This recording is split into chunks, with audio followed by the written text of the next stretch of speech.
Today on What's Next. It just seemed like an aha moment. I was like, this is the moment I've been waiting for. Tai Chi is very good for your joint, for your muscle, and good for your health. Social media has gone crazy over short video clips. We call them bold social clips, and we're going to share a few now.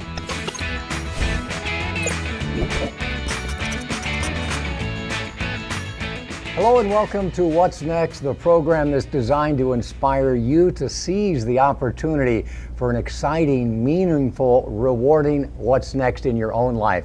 A what's next that is as individual as you are, that makes you smile, is good for your health, and makes a difference in the lives of others. And that pretty much describes our Team GB panel to a T. They make you smile, they are good for your health, and they are making a difference in the lives of others. We've got Bill Schaefer, Amy Sweezy, and Dr. James Smith. And today we're talking about the mind-body connection. You know, as you think, so shall you become. It exists in many forms, and it's not only a key to success, it is the key to health and happiness. Dr. James Smith, one of America's top corporate trainers, motivational speakers, is taking a break from the Dr. James Show to join us today. And Doc, let me ask you this. How important, in your estimation, is our mind-body connection? It's huge. It's huge. We have to have that alignment. And when we don't have that alignment, we're off. I'm sure at some point you drove a car that didn't have a good alignment. You reached the destination, but it wasn't a good ride. Our mind, our body, in sync, connected, aligned every day, or we're not going to make it. Amen, folks. As they say, you got to see it in order to be it. And at age 46, Ned Johnson definitely saw it. He fell in love with stand-up paddleboarding after a single experience, and it totally changed his life. He made a bold move. He walked away from a safe and secure 20-year career with the Florida Lottery to start a stand-up paddleboarding business. And that was 13 years ago. And now as he approaches his 60th birthday, Johnson is living his dream.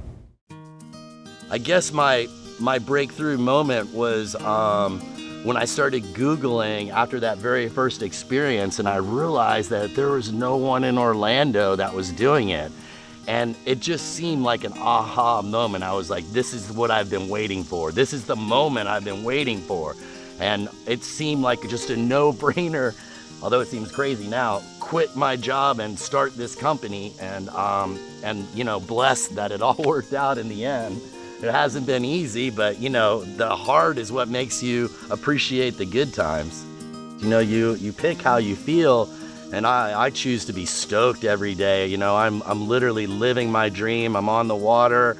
I live near the water, work on the water. I mean, it's everything that I could want. So if I feel enthusiasm, it's because of the environment that I'm surrounding myself with. And that's what gives me energy. And I guess that just comes out, you know, in the love that I have for the sport.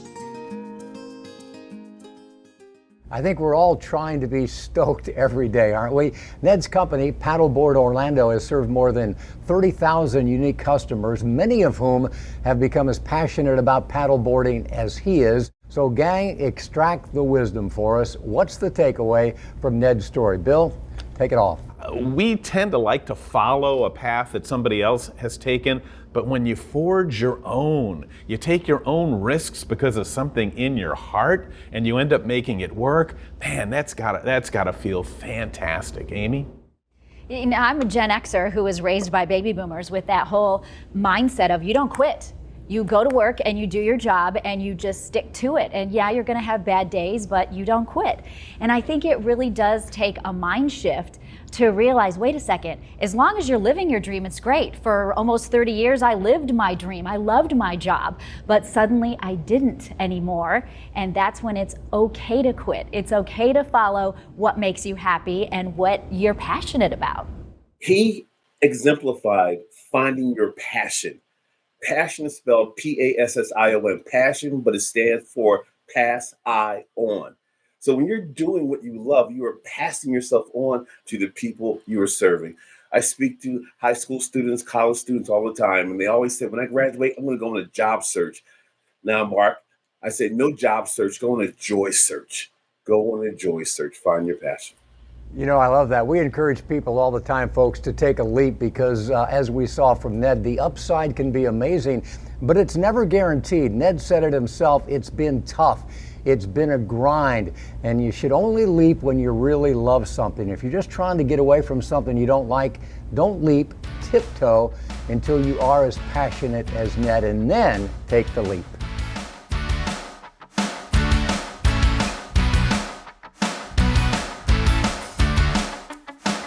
You can reverse biological age by at least 20 to 30 years.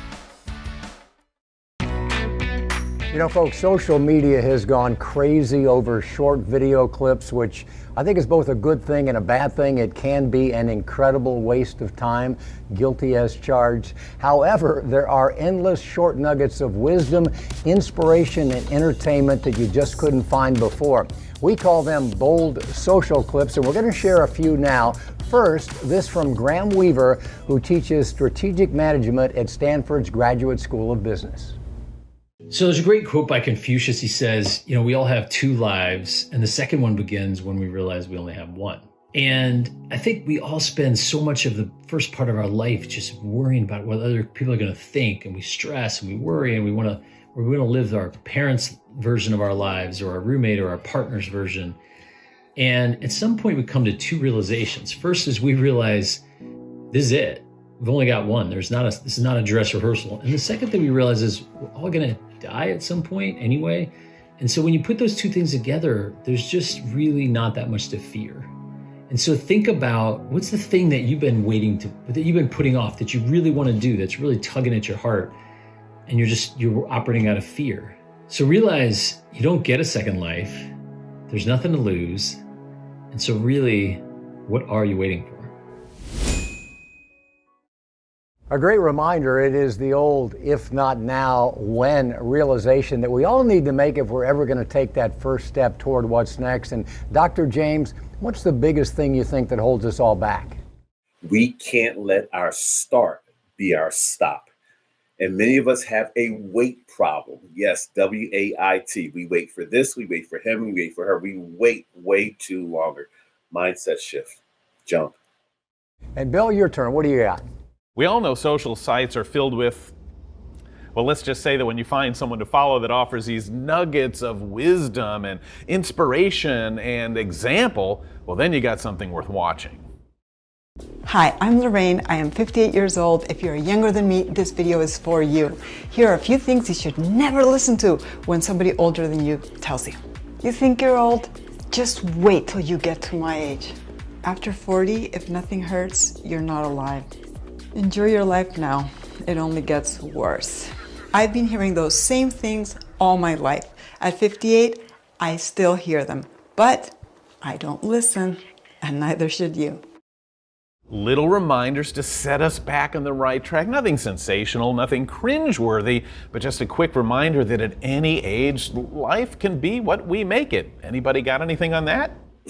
When someone says, man, you're getting older, I say, thank you. Thank you. Thank you. It's a blessing to get older.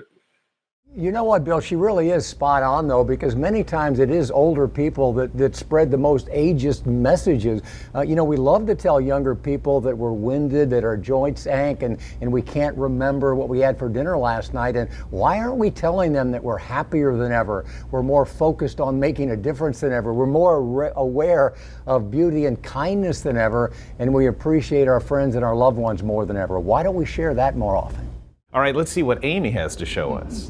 All right, well, maybe you've heard of Mel Robbins. She was an attorney, kind of became famous when she was an analyst on CNN several years ago. And I like to think of her as just a normal 50-year-old woman. And of course, I like to think of myself as a normal 50-year-old woman, right? So I can relate to her.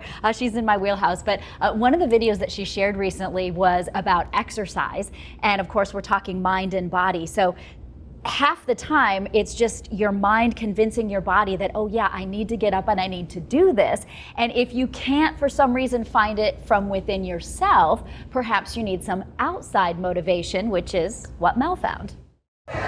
I'm going full-on beast mode today in bar class because I have the most inspiring and intimidating person with me, my 85-year-old mother.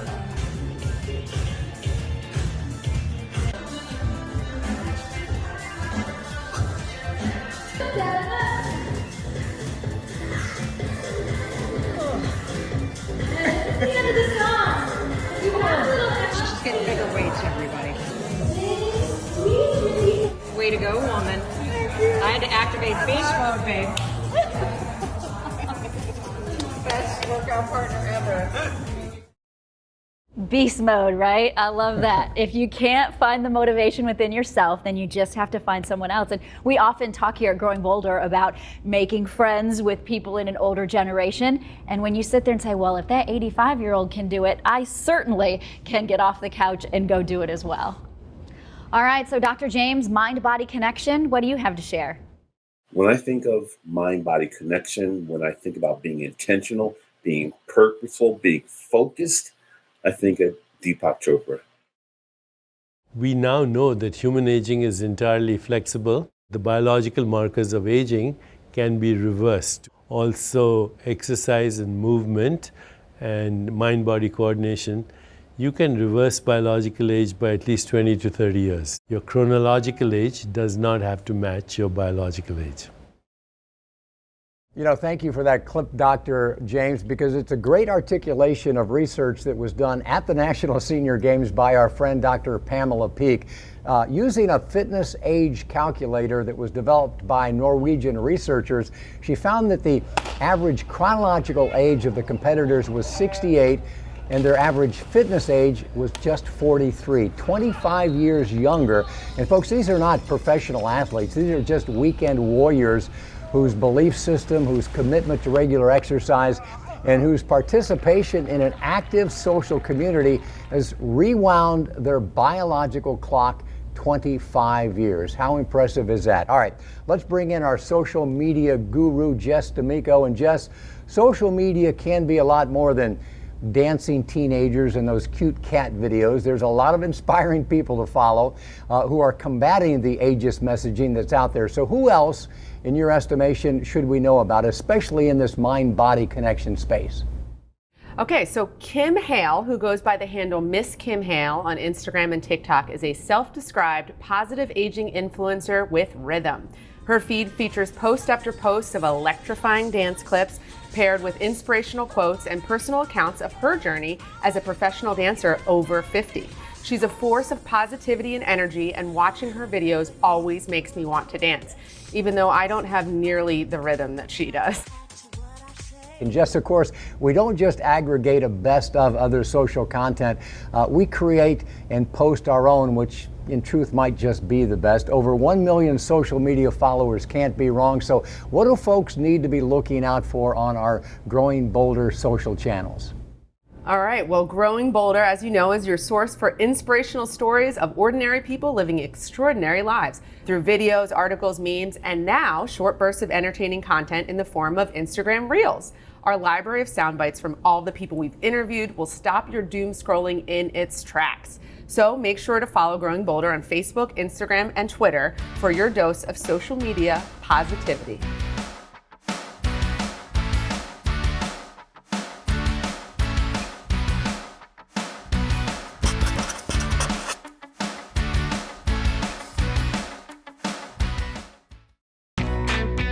Welcome back to What's Next. We are in the middle of a very interesting episode on what can happen for you when your mind and your body connect.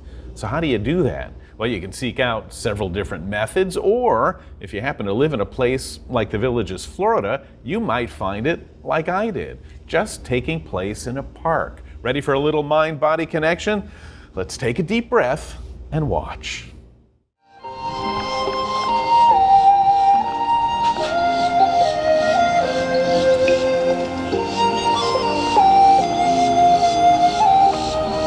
Her Chinese name is Han Qing Liu, and English name is Grace. Grace. And what are we seeing here today, Grace? Every week, every Thursday, 10 o'clock, they have a Tai Chi class here. Tai Chi is a kind of traditional Chinese culture and special because its movement is kind of slow and very good for those older people when they have their health problem like a muscle, joint, and back pain. And it's very healthy exercise for everyone. Tai Chi is very popular in the villages. Actually, we have 11 Tai Chi teachers. This is a very nice community, very beautiful environment, a lot of activity and people doing here. And people like to, since 2020, start to invite her come to here to teaching them Tai Chi. And she's here. A lot of people following her to do Tai Chi lessons right now. There is one lady living in this community. She has very serious arthritis. When she started learning Tai Chi, she almost can't pick up her arm, but right now she can do any kind of a movement. So which means Tai Chi is very good for your joint, for your muscle, and good for your health. Tai Chi doesn't matter how old are you. It's good for younger people, also good for older people. This exercise is relaxing and movement, very slow and very easy to learn. It's good for any age of people to learn Tai Chi. Tai Chi, very, very interesting and very different because of the pace. But if it's not your thing, there are lots of possibilities. There's meditation, yoga comes to mind, and I don't know, we probably have more here. Let's ask around. Amy, is there something you do or you'd like to try for a little bit of mind-body connection action? You know, this is actually a tough one because I find myself wanting to say, well, I should play golf, or I should do yoga, or I should go to the gym, and I'm thinking of all these things I should do. But I haven't found that thing that I want to do. And I know that's important, right? I need to find the thing that I'm passionate about and that, helps me connect my mind and body. But I think that's my goal. That's my immediate goal, is to just figure out what that thing is. The only way I do it is by ruling out the things I don't want to do so I can figure out what I do want to do. Swimming obviously is my Tai Chi, my yoga, my morning meditation, all rolled into one. And here's why I like it. It's low impact, it's cardio pumping, it's rhythmic breathing, it's core building, it's stress reducing, it's joint strengthening. It is meditative movement. James, what do you do? Oh, this is what I'm going to do. Salsa dancing and ballroom dancing. That's what I'm doing to get the mind and body in sync, connected in rhythm.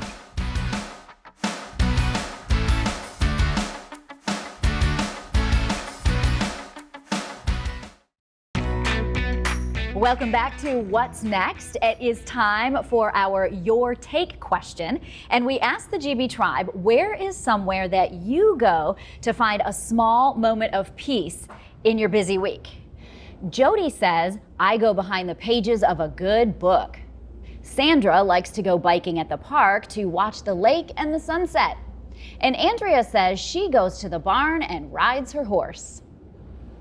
I will say I live in the Sunshine State in Florida, so I love to go to the beach, be outside, read a book, but it has to be a mindless book. It can't be like a self-help, I gotta think about it book. It just has to be a forget about everything and enjoy the beautiful sunshine and read a book. So, Bill, what about you? Any place that you go to relax and just Calgon, take me away?